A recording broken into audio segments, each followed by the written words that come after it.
भरत का भाई के प्रति समर्पण। भरत रामायण के सबसे समर्पित और धर्मनिष्ठ पात्रों में से एक थे। उनके जीवन में कई घटनाएं हैं जो उन्हें भारतीय महाकाव्यों के सबसे आदर्श नायकों में से एक बनाती हैं। भरत का चरित्र एक आदर्श भाई, सच्चा शासक और धर्म के प्रति समर्पित इंसान का प्रतीक है। उनकी कहानी में न केवल उनके बलिदान और त्याग की गाथाएं हैं, बल्कि कई घटनाएं भी हैं जो मन में उत्साह भर देती हैं। राम के वनवास की घोषणा के बाद अयोध्या में हाहाकार मच गया।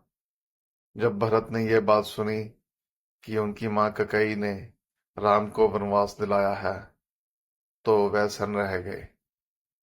वह इस निर्णय से अत्यधिक दुखी हुए और आहत हुए, और उन्होंने अपनी मां को इसके लिए कड़ी फटकार लगाई। भरत ने सत्ता और ताज को ठुकरा दिया और अपने भाई के लिए न्याय की मांग की। भरत अपनी मां के फैसले से अत्यधिक दुखी होकर राम से मिलने के लिए चित्रकूट की ओर चल पड़े। यह यात्रा उनके लिए एक कठिन परीक्षा थी, क्योंकि वे अपनी मां के किए का प्रायश्चित करने का और राम को वापस लाने के लिए दृढ़ संकल्प थे। जब भरत ने चित्रकूट में राम से मुलाकात की, तो वह भावुक हो गए और राम से वापस अयोध्या चलने की विनती की। भरत ने राम को राजगद्दी सौंपने का प्रयास किया, लेकिन राम ने अपने धर्म का पालन करते हुए वनवास जारी रखने का निर्णय लिया। इस क्षण ने भरत के त्याग और राम के धर्म का अद्भुत संतुलन दिखाया। जब राम ने अयोध्या वापस आने से इनकार कर दिया, तो भरत ने अपनी कसम खाई कि वह राजगद्दी पर तब तक नहीं बैठेंगे जब तक राम वापस नहीं आते।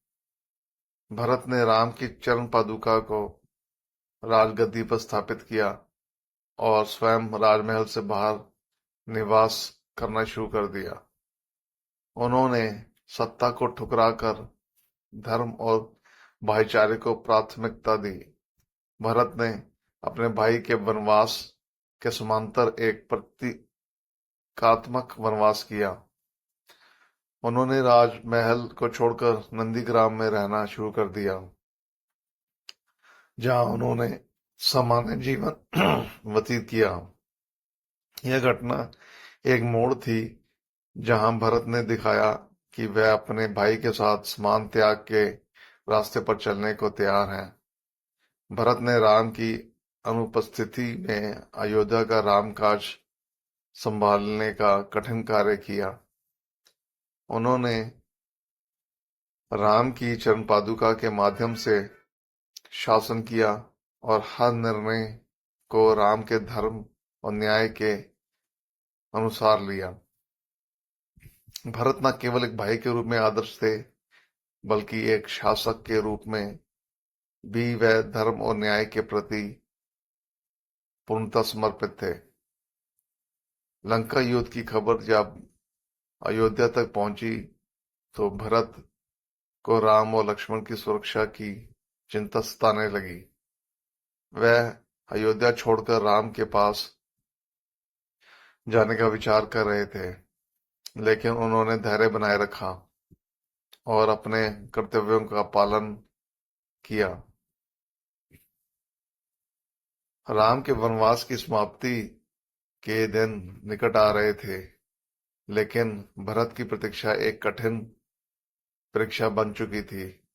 उन्होंने हर दिन राम के आगमन की प्रतीक्षा की, लेकिन समय बीतने के साथ उनकी चिंता और बढ़ती गई। जब राम का वनवास समाप्त हुआ और वे अयोध्या लौटे, तब भरत ने अपने सभी कर्तव्यों को पूरा किया और राम का स्वागत किया। उन्होंने राम को राजा का ताज सौंपने में कोई संकोच नहीं किया और स्वयं एक साधारण जीवन की ओर लौट गए। राम के राज्याभिषेक के बाद भरत ने एक साधारण और निस्वार्थ जीवन व्यतीत करने का निर्णय लिया।